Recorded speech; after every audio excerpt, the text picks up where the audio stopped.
Hello, I'm Doug, and this is the Taste and Sensibility channel. And today on Brie-Like cheeses number 15, we have not a review of a particular cheese, but a presentation style, a serving suggestion, a serving option. So this is not something mentioned in Liz Thorpe's book, The Book of Cheese, which has been my guide for all the fresh cheeses and then all the Brie-Like cheeses that we've looked at here. And there's 8 more chapters to go. It's going to take a while. But we are looking at just something I saw. When I was looking in the dairy cases, I found this one kind of Brie disc circle that was already in a pastry. And I thought, well, that's weird. How is that soggy dough going to be, sitting there next to that cheese for 6 weeks and then puff up into some really nice pastry when you bake it? I didn't get it. I thought about it and thought about it and thought about it for quite a while. And they had some that were just cheese and dough, and then they had some that had some sort of jam or preserves or fruit filling in, as well as the dough and the cheese. So I thought about that for a long time, and then I looked it up to make sure I got the name right, which is something like Crout. It's French, so I know I'm not going to say it right. But when I looked it up online, it was like all these recipes, all these videos of how to make it. And I know that puff pastry stuff. I know how to buy that. You can get that. That's easy. That's not hard to work with. So I bought the puff pastry and I got the cheese and did it. And the first time I did it, I cut it open too early. I didn't let it rest long enough. So these guys have rested an hour now. They have been out of the oven. It was a 400-degree oven, so they could have gotten pretty runny and fluid inside, because it's easy for the cheese to get soft. And these were room temperature when they went into the dough and they went into the oven. So the pastry itself needs 20-25 minutes of cooking. They brown up nicely. It's really pretty fun to make. And now we're going to find out how much runs out when I cut it. So if you want to do this for company, it looks pretty fancy, but it's really pretty simple. You can take your favorite cheese, your most basic cheese, least expensive cheese, and put it inside, and it looks like it's the fanciest thing out there. So I'm just going to cut off a corner, a portion, and see that this is a plain one. It's just a disc of a Brie. It's actually a French Brie. I got the box here. Ile de France Brie soft ripened cheese. 4.5 ounces. That was the main part. Was that smaller disc, one of those big 8-ounce things. And then when I cut this open, you can see after an hour, it kind of holds together. So if you've got this on a cheese board or at some sort of gathering where you've provided this thing, it does hold together after sufficient cooling. So look at that. It's nice pastry dough with the cheese inside.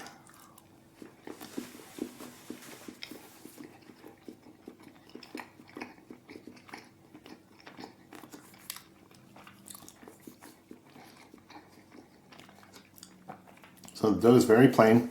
I want to put in other things, nuts, the fruit preserve options. I'm sure you can think of all sorts of things, or find more suggestions online. I'm finding the dough is not very salty and the cheese is more salty, and that's the direction it slides in.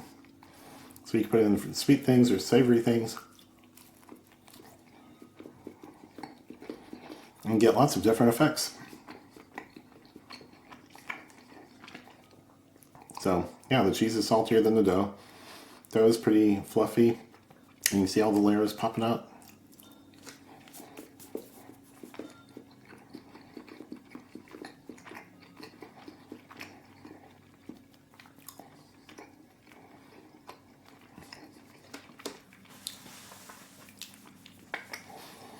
So yeah, I might have even cooked it a little longer and had the dough cook more, cook better, puff up, fluff up. So a little hotter oven and a little longer. And a little more browning wouldn't hurt a thing. So I'm pretty pleased with that. So if you like the reviews that you've been seeing here for cheeses or black licorice or honey or any of a number of other things, please give this video a thumbs up and leave comments and questions down below. Subscribe to the channel and click on that bell to get notified when the new videos come out, usually on Mondays. So the other one was a large wedge, probably half a pound or so, of Trader Joe's Brie. Actually, I was going to taste that while I was shooting the prep video, but I forgot. So that's the least expensive cheese I've come across. It's $6.50 a pound, and this was half a pound inside here. So very inexpensive cheese, readily available if you got a Trader Joe's, and I can't talk about the taste until I get in here and taste this. But I also put some blueberry jam. Oh, I've got the jar here. Stonewall Kitchen, Wild Maine, blueberry jam. Very small blueberries, and they're still intact in here when I dipped them out and tried to put a layer on top. So I think it's going to work pretty well. Wasn't especially sweet. Let's see what's on the inside here. I don't know, I'm dripping. So that just got wet. I don't think it really got cheese. Let me try a little further up. And I'll see if I get a section with cheese in it. Ah, there we go. Look at that. Overhead camera. So I'll cut this into smaller pieces that are more manageable, and we'll find out how that works.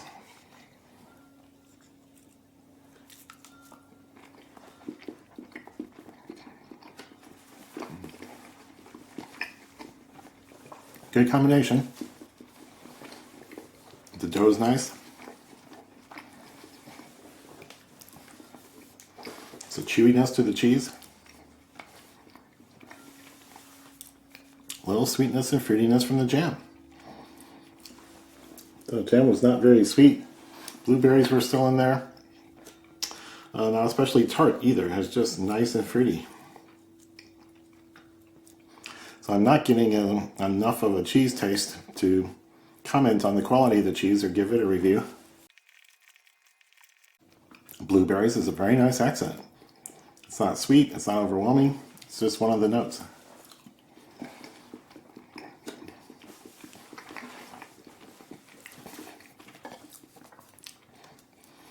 Okay, let me try again.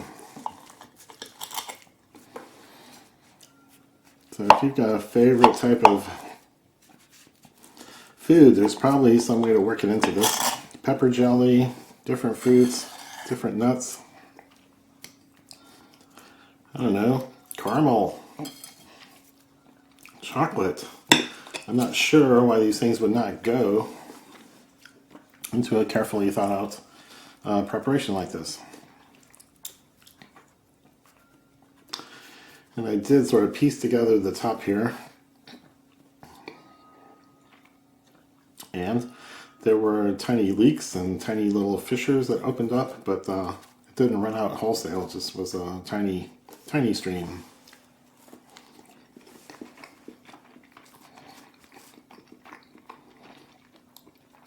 Oh, the dough and the blueberries taste good.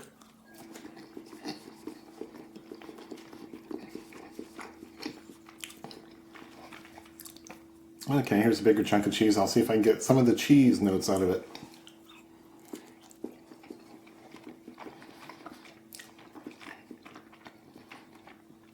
A lot of resistance into biting into the cheese. So it's cooled down well and has some elasticity.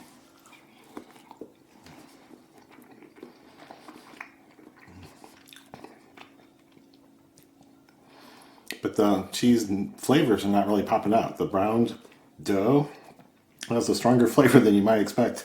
And then the blueberries, even without sweetness, without a lot of sweetness, really have a strong flavor.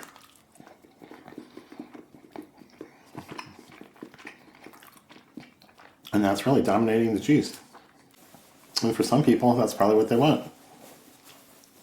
Who wants that smelly, mushroomy cheese? I am liking this. It's a good way to put some things on a cheese board. You might have to pre-cut a few pieces to show people what to do, how to get into it, what size portions you're expecting people to take. But this makes a lot of sense for one part of a cheese board that you're responsible for. So as I said, like the video, subscribe, leave comments, questions, all those things. So we will have a much more normal cheese review next time. But you can see the little prep video after this presentation right here. Okay, so this little segment is just to show you how you put the cheese in the puff pastry. So this is just Pepperidge Farm puff pastry. Get 2 sheets. You thaw it out a little bit, 40-45 minutes. And I'm throwing it out onto a floured countertop. Still pretty cold on the inside, but it's thawed enough that you can manipulate it without breaking it to bits. So I've got 2 pieces of cheese that I'm going to put inside. I've got a wedge of Trader Joe's Brie, which is one of the cheapest ones you can get. Maybe I should taste this. $6.49 a pound. This is about half a pound. And then the other one is a French Brie, but I liked it because it was small. It's 4.5 ounces. So it's not throwing a whole 8-ounce chunk inside one of these pastry pans. One of them is going to get some blueberry jam. So let me move along. Now I've heard, I don't know, I'm not an expert, but I've heard that if you cut the edges of the puff pastry with a very sharp knife, you will get a nicer, fluffier result. So just because I sometimes act on rumors I hear. Next part, so this is not sticking to the counter because of the flour. There, good. I'm going to take the round Brie, and this has been sitting out of the fridge for a while, so it is close to room temperature. Yeah, it's not very cold, but it does feel soft. It's in some sort of cloth, a fabric, a woven thing, non-woven fabric, to keep it away from the wood or plastic that it's in. It's in a plastic tub with it looks, printed like wood, but it's all plastic. I think it's going to be a lot of excess.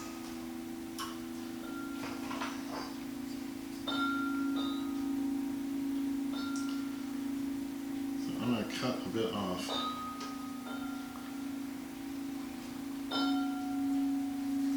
There. I'll cut off another little strip. I'll just bake these and eat these, and it'll be fun. So there is now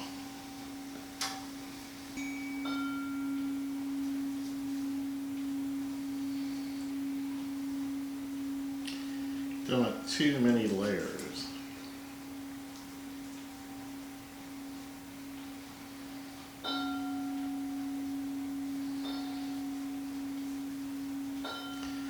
Okay, so this is going to be a little crusty and doughy on the bottom,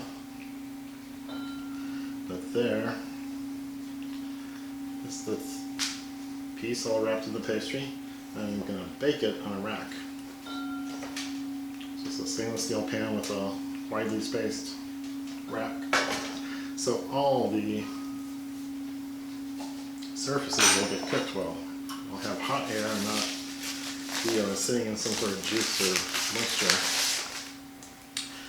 Now the next one, open this up, lay it out. Yeah, this is opening well.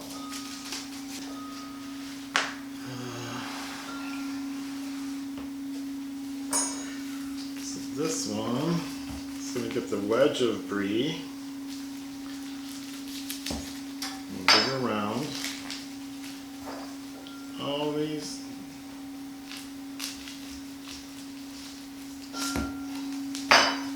cutting into plastic.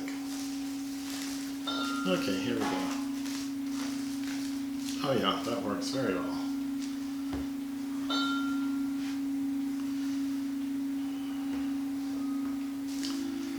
what I want to try here is to put on some blueberry jam, which is really good. I tasted this right before. All the blueberries are intact, and it's not very sweet. So I want a layer of this on top. So I want that to be a surprise when people cut into it and open it up. So I'm just trying to put a centimeter, half a centimeter. With this, it's not a lot of liquid, it's not very runny, so hopefully I can keep the blueberries mostly on top and inside the dough, and they'll be there when people cut off pieces. But right now it's just a theory.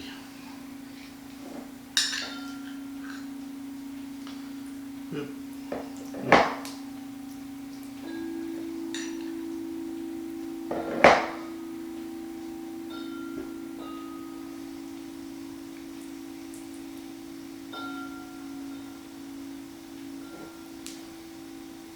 Okay, that's a nice little dose.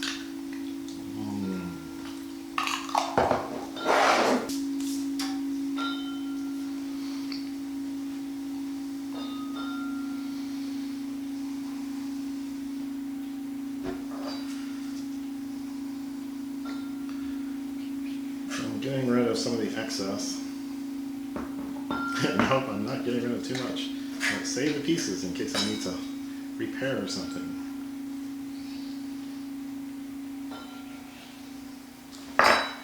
So, there's that part.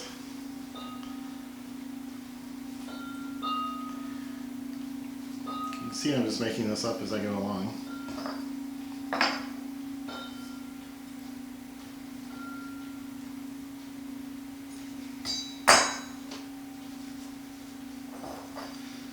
There's some, should have brought scissors.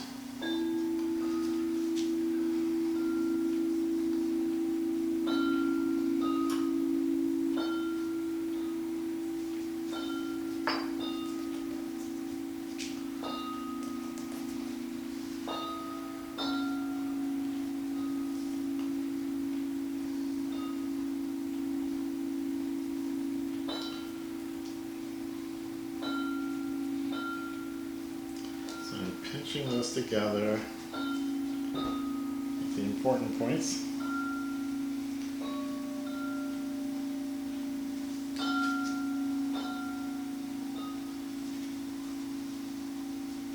So I did cut off a little too much, but I never would have been able to guess where. So it's going to be ugly. This is definitely something you're going to want to practice before you give it to company or make it for company, since things never work out. So I'm trying to press this in. I'm not using water or egg wash or anything like that. Just trying to do the basics here. So this one is iffier. But here it goes onto the baking pan, onto the rack. Now let me find a few extra spaces, because I'm just going to cook the dough. That'll be a bit of a treat later on. I'm going to put this into a 400-degree oven for about 20 to 25 minutes. And then you really need to let it cool off for 45 minutes minimum before you cut into it. I'm redoing this because the last time I got into it and it was way too early. So here it goes into the oven.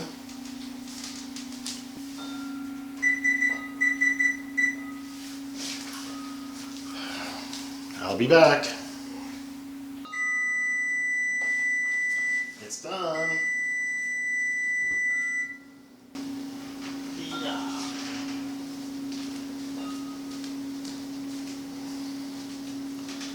Okay. Okay, so what have we got? It's browned up nice. This one's all totally sealed. And it's gonna cool off that way. This one has a few fissures and things where I kind of put together seams. So you can see into the seams, but it's not like a bunch of stuff leaked out. So that's pretty good. I would practice this and develop your dough skills. before you serve guests. So 45 minutes minimum for this to cool off. Come back next time for more Brie-Like cheeses. Cheers!